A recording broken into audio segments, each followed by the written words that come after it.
again, thank you firstly for meeting with me, Mr. President. Very brief 2 or 3 questions I have for yourself, as the session, as I said, was very comprehensive.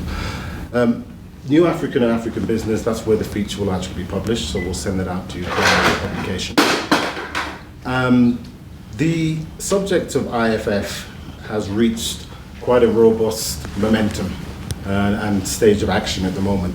But my question in terms of covering it, and myself coming to Africa for the last 12 years, is why do you think the subject of IFF has taken so long to actually reach this stage of the agenda, and more importantly, the evaluation and the emergency to actually have action now?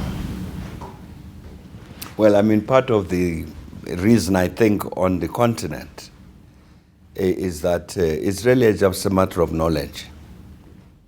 That I think acquaintance with the subject, the recognition of the fact that there's a problem like this, a challenge of this kind has taken time. Sure. But I think once our panel was set up by the African finance ministers, they took a decision because they saw that there's a problem here, there's a challenge of this kind, but we don't know enough about it in order to be able to answer the question what is to be done. Sure. And therefore let's have this panel set up, and they agreed with the Economic Commission for Africa to do this, so that we ourselves, even as ministers of finance, have get a better understanding of what this phenomenon is. Sure.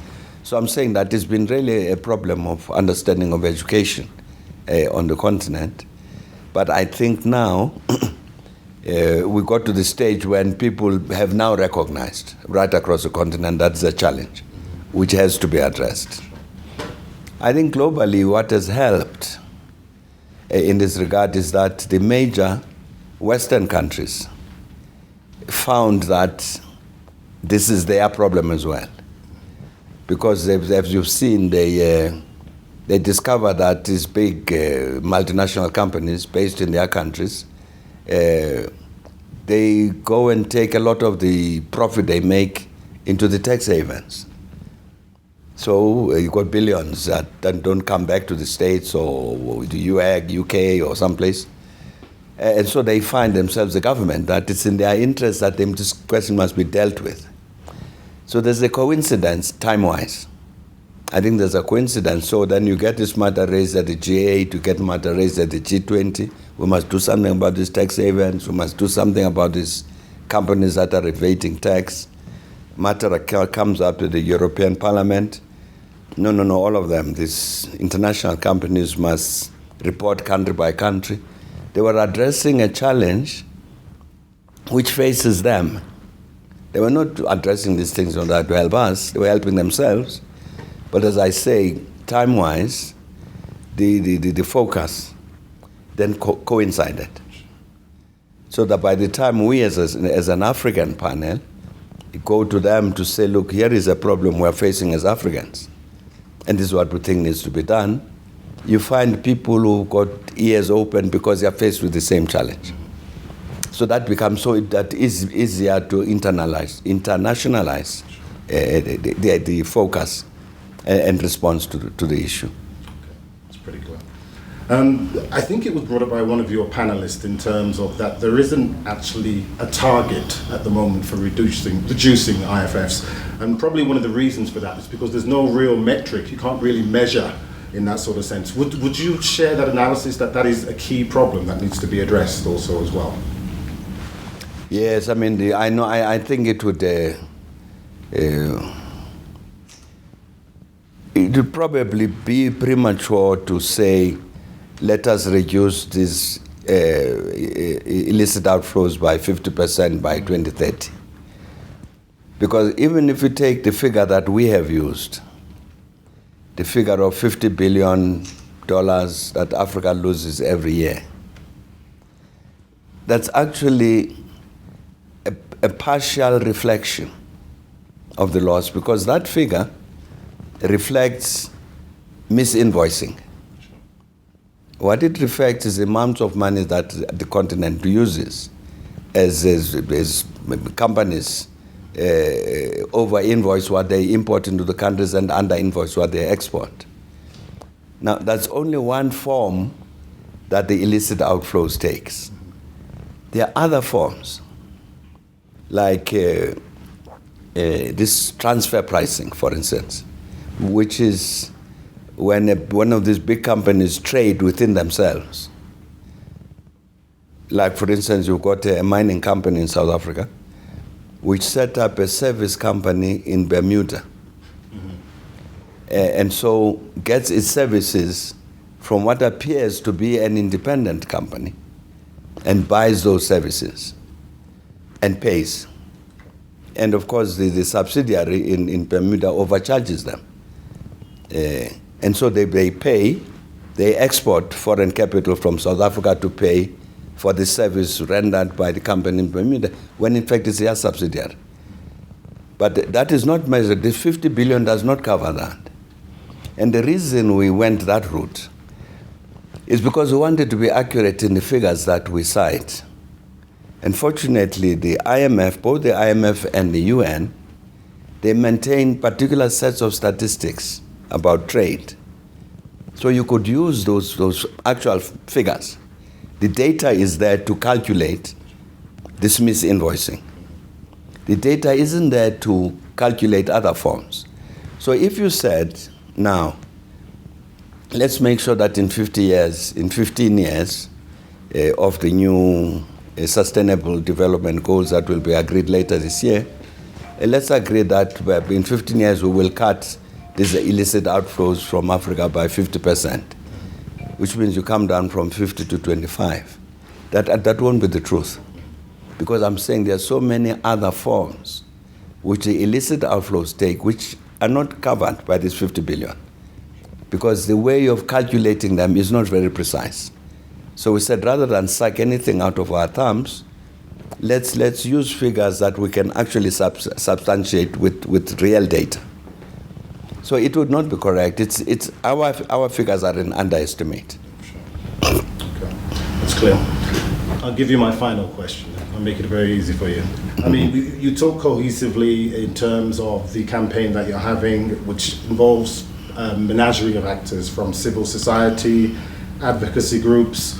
So on a positive level, where do you think you've had your greatest achievement or even encouragement thus far in terms of fighting IFFs at the moment? Well, I think the first and major achievement is that you now, for the first time, have a program to deal with these illicit financial outflows from the continent, which is approved by the whole continent. When the summit meeting of the African Union looks at the report, says agreed, it passes its own declaration to say what is to be done. That gives you, and the report itself, as you know, has got detailed proposals as to what each of our countries should do. So the countries know. In fact, even as we were preparing the report, the countries we had visited, the heads of state, they would say, when they see me, they would say, when are we getting the report, because we want to act. But we don't know what to do. Until we see your report, now they know what to do. The report is there. And I'm saying the whole continent now is agreed. I think that's a major achievement. I think the second major achievement is that the matter of illicit financial outflows serves as one of the principal items on the agenda of this international conference, Financing for Development. Because in the end, we might be the originating countries in terms of the outflows, but they are destination countries. So we need to act together with them. So they are here as part of the Financing for Development Conference, and the draft documents that are with them include this matter of dealing with the illicit financial outflows as a major topic in the documents that are going to be adopted. So I think those are two achievements. I'm sure the conference will adopt a document which takes into account these illicit financial outflows. So it will be the first time that it will be possible It's the first time on the continent to construct a program which is continent-wide. Mm-hmm. And this will be the first time that it will be possible to construct a program on the illicit outflows, which will be global. Okay. And I think that's a major basis to move forward. And I think really the big challenge will be for us to say, we've gone so far, now let's get the results. Because I think the basis is there, the issue has been identified properly, it's been discussed in detail, the forms that it takes, the ways and means by which the outflows take place have been identified. You actually do have examples in little pockets around the world of responses that have been done already. So in some of the instances, you don't have to reinvent the wheel. You got to say, look, here is it's something that's been done here, which has worked. Why don't we globalize it? Some fishing company fishes in South African waters illegally, takes away the fish and sells it somewhere, but the money ends up in the US banks in the US. The South African authorities find out about this illegal fishing, they deal with the Americans. In the end, this company is taken to court in the US, charged with illegal fishing in South African waters, found guilty, and the part of the judgment is that the money that they earn from this illegal fishing must be repatriated to South Africa. And it has been repatriated to South Africa. So what it tells you is that there is legislation that exists in the US for the repatriation of these illicit outflows. So why don't we look at this legislation and then persuade everybody in the world to have this kind of legislation because it works? That's why I'm saying that I think we've reached a stage where the big challenge now is to make sure that the decisions that have been taken on the continent, which I'm sure will be taken at this Financing for Development conference, that what we have to focus on is implementation of this so that we actually get a real result in terms of this stopping the outflows and returning what is already left. Mr. President, thank you very much for your time. I hope that wasn't too painful. It wasn't too bad.